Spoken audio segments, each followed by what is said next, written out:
Humpback whales. They're big, beautiful, and absolutely breathtaking. And whether they're humming mysterious songs that carry thousands of miles through the open sea, working as a team to surround, trap, and consume massive quantities of krill and fish in mouths wide enough to swallow a small car, or breaching their 40-foot, 40-ton bodies into the air, they are among the most fascinating creatures on Earth.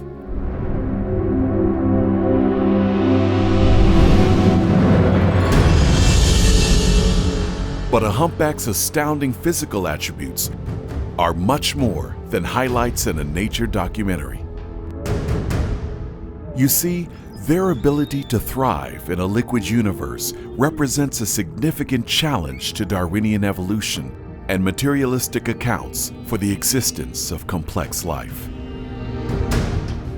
You look at its features, it's warm-blooded, it has mammary glands, it's clearly a mammal. So here's a classic evolutionary problem. How do you get a fully aquatic mammal that spends its whole life from birth to death in the water? What's the best explanation for what I see? The Darwinian explanation for whale evolution is familiar. Long ago in the prehistoric past, a four-legged terrestrial mammal, the size of a wolf or sheep, underwent a series of gradual biological changes over millions of years. The standard textbook account I take to be artistic license. When you look at the problem of being a land mammal that finds itself, speaking loosely, in an aquatic environment, and you've got to conduct your everything there, including reproduction, you have to have the coming together of a number of adaptations, and that is unfathomably complicated. When we consider just a few of these specific anatomical changes, complicated is an understatement. The animal would have needed a drastic remodel of its skull to move the nostrils to the top of its head, the conversion of front legs into flippers, a reconstruction of the skeleton, including a ball joint that allowed the tail to move up and down, the transformation of a few dozen teeth into hundreds of plates lined with brush-like fibers, the reorganization of kidney tissues to accommodate the intake of salt water, lungs vastly enlarged and renovated to withstand the intense pressure of deep dives, the inclusion of a blubber layer for insulation in cold water, and modifications of ears, eyes, and skin to work effectively in an aquatic environment. Just think of all the parameters that would have to be modified, and then multiply that by, I don't know, 1,000-fold or more than that. That's the scale of the problem that you're dealing with. So how do evolutionary biologists explain the chain of enormous physical adaptations that could, theoretically, result in this dramatic makeover? Using a Darwinian framework, if you look at what natural selection requires, its raw materials are undirected or random mutations, changes in the genetic material that will change the way the organism develops.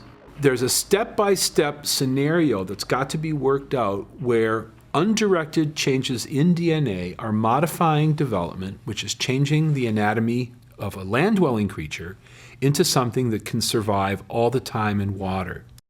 Those mutations are occurring without any regard for what's out there in the environment. They're accidents in the genetic material. So really, in no way can the environment channel those accidents. They just happen. To make this hypothesis even more unlikely, Keep in mind that beneficial mutations are extremely rare, and when they do occur, they must work together in close coordination with other random mutations to bring about any positive change in an organism. Here's one example. So let's imagine that the transformation you wish to achieve is transforming a leg from a terrestrial mammal into the flipper of a fully aquatic mammal like a dolphin or a whale. Now, we look at our set of mutations that are required. Let's say we've got A that's going to affect the bones. But you think about your own limb, it's not just bones. There are muscles and tendons and nerves and associated behaviors. So you look down your list of mutations and you go, well, I've got A starting my transformation, but I need B, C, D, E, and F as well.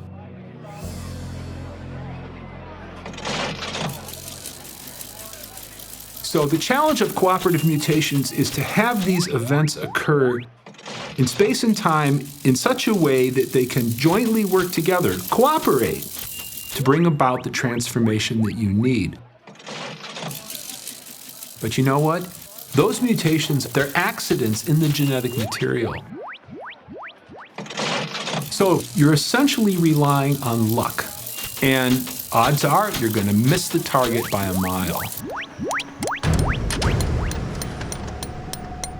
Research now indicates that it would take at least 100 million years to randomly generate just one single pair of cooperative mutations in a population of large mammals. Yet scientists still argue that given enough time, any biological transformation is possible. Faced with a problem like the origin of a humpback whale, even if I grant you millions and millions of years, 5, 10, 50, 100 million years to bring about this transformation, you still face these very real limits of population size, mutation rate, generation time, and the number of features that have to be modified. If the process in question is not going to happen, it's not going to happen, and it really doesn't matter how much time you have. So have all the time you want. If this transition occurred, it did not occur by an undirected Darwinian process. That simply is not possible biologically.